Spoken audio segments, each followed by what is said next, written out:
में लब खोलेगा कौन? यदि मैं ही चुप रहा तो बोलेगा कौन?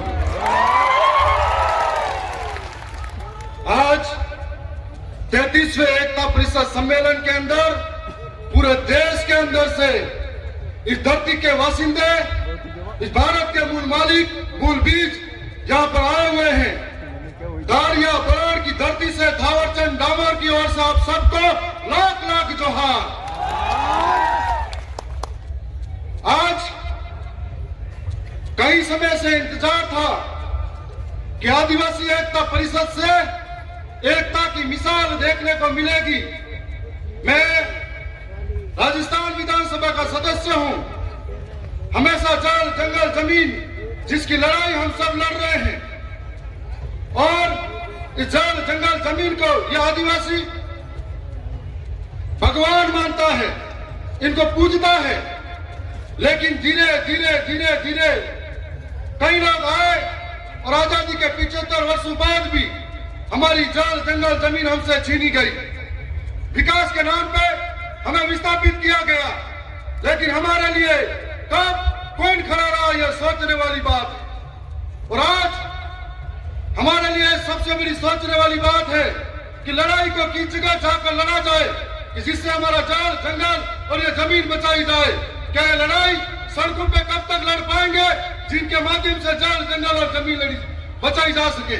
इस लड़ाई को लड़ने के लिए मैं समझता हूं कि राजस्थान की, मध्य प्रदेश, गुजरात या महाराष्ट्र हो या देश की सबसे बड़ी सर्वोच्च संस्था संसद हो, इन व्यवस्थाओं के अंदर जो हमारे लिए इस आगे आने वाली आवाम के लिए निस्वार्थ भाव से वहां जाकर उन व्यवस्थापिका का हिस्सा बनकर इनके लिए बोले, इनके लिए लड़े, तब जाकर संभव हो सकता है कि हमारी जल जंगल जमीन की लड़ाई हम लड़ सकते हैं। हमें सोचना पड़ेगा कि जब तक जल जंगल जमीन की बात आती है, पूरे 1 साल से पहले कितने लोग सड़कों पर लड़े, कितने लोग सदन में लड़े, तो कहते हैं कि आदिवासी एक होना चाहिए।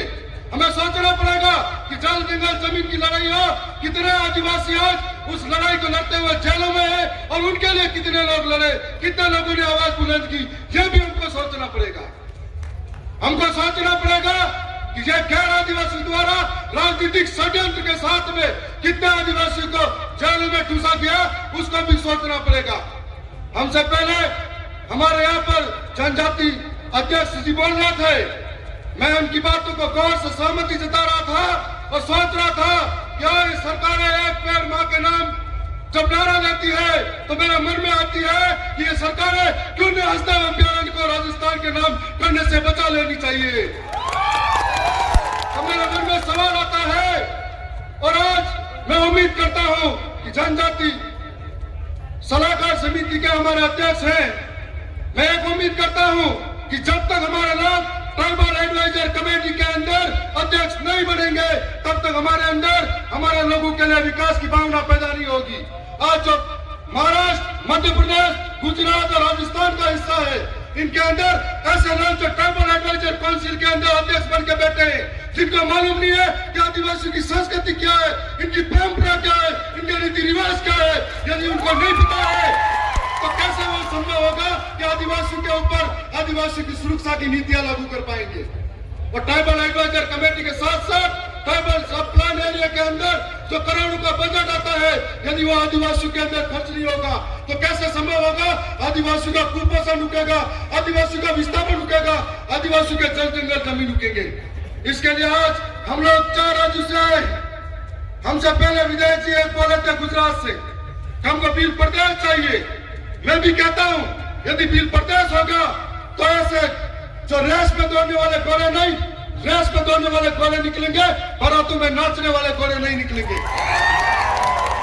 और इसके लिए हमें वो बिल चाहिए जो जिस समाज के सर्टिफिकेट से आगे बढ़कर जाता है, उस समाज के लिए हक हुकूक की बात को और हक हुकूक की बात को चाहे सरकारें कौन सी भी हो, उनके अंदर हक से हक मिलाकर बोले, न कि सत्ता के साथ में हाँ से हाँ कर बोले। और ऐसे ही हमें सोचना पड़ेगा कि हमारी लड़ाई को अंत तक कौन ले जा सकता है। आज पिछले 1 साल के अंदर हमें दुख होता है कि कितने आदिवासी जेलों के अंदर हैं। आज हमारे यहाँ पर जो अध्यक्ष महोदय हैं, हम उनसे उम्मीद करते हैं कि जितने भी आदिवासी जेलों के अंदर है, जो राजनीतिक षड्यंत्र से हो, उन्हें बाहर निकालने का प्रयास किया जाए ताकि वो जंगल की लड़ाई, जमीन की लड़ाई लड़ सके। और उम्मीद करता हूं कि 1931 के अंदर जो आदिवासी को सेपरेट धर्म कोड मिला था, जिसकी बात हम सुबह से कर रहे हैं कि हमारी संस्कृति अलग है, हमारी परंपरा अलग है, हमारी बोली भाषा अलग है। यदि 1931 के अंदर वो धर्म कोड मिला था, 1961 में आकर हमारा बदल दिया गया, अब हमारी पहचान बिगड़ गई। इसलिए वो जातिगत धर्म कोड आदिवासी को सेपरेट कोड मिलना चाहिए। इसका प्रयास भी आज इस मंच से होना चाहिए। हम तो यही कहना चाहते हैं कि मेहनत से उठे हैं, मेहनत का दर्द जानते हैं, आसमान से ज्यादा इस समाज की कद्र जानते हैं, इसलिए उसके लिए लड़ते हैं और बोलते हैं। जब बात आती है मध्य प्रदेश के अंदर लड़ाई की, जब बात आती है गुजरात के अंदर आदिवासियों की, बात आती है देश के किसी कोने पे आदिवासियों की, जब बात आती है तो सरकारों के सामने ऐसे लड़ पड़ते हैं जैसे हमको लगता है कि हमारे शरीर के किसी हिस्से पर चोट पहुंचाई गई है, और आंख में आंख मिलाकर बोलते हैं। और आज आपके सामने हमें जो ये अवसर मिला है, मैं थावरचंद डामोर आपके बीच में ये बात करना चाहता हूं कि मुझे राजस्थान विधानसभा का हिस्सा हूं। जब आदिवासियों के जुल्म पर बात आई, जब आदिवासियों के अत्याचार पर बात आई, जब किसी के शोषण की बात आई, तो सबसे पहले अब मैं आगे खड़ा मिलूंगा, आपसे वादा करके जा रहा हूं।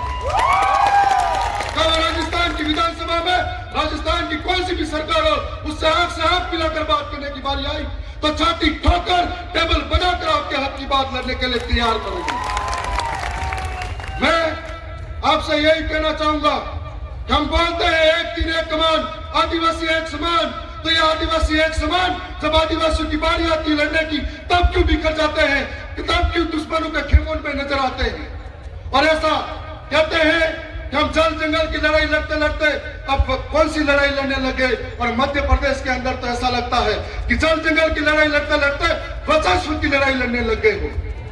और आज मुझे लगता है कि जल जंगल की लड़ाई के साथ साथ में ये जो बोला बाला आदिवासी है, हमको आगे करता है, हमको बड़ा बनाता है, और हम उसके बाद में मंच पर जाकर बड़े हो जाते हैं, और हम हमारे विरोधी खेमे के साथ में जाकर अपना हाथ मिला लेते हैं, और आदिवासी ठगा महसूस करने लगता है। अब हमको ये सोचना पड़ेगा कि कौन हमारे सुख में काम आएगा, कौन हमारे दुख में लड़ेगा, कौन हमारे अधिकारों की बात करेगा, कौन हमारे लिए लड़ने के लिए तैयार खड़ा है, उसकी पहचान करनी पड़ेगी। आदिवासी बोलने से आदिवासी के अंदर वो भावना आने वाली बात नहीं। मैं पुनः बहुत बहुत धन्यवाद करता हूं। मैं कहना चाहूंगा कि आवाज अपनी दूर तरफ छोड़ जाऊंगा, खामोशी की बेमौत गवारा नहीं मुझे, शीशाओं में टूट भी गया तो अपनी खनक छोड़ जाऊंगा। धन्यवाद।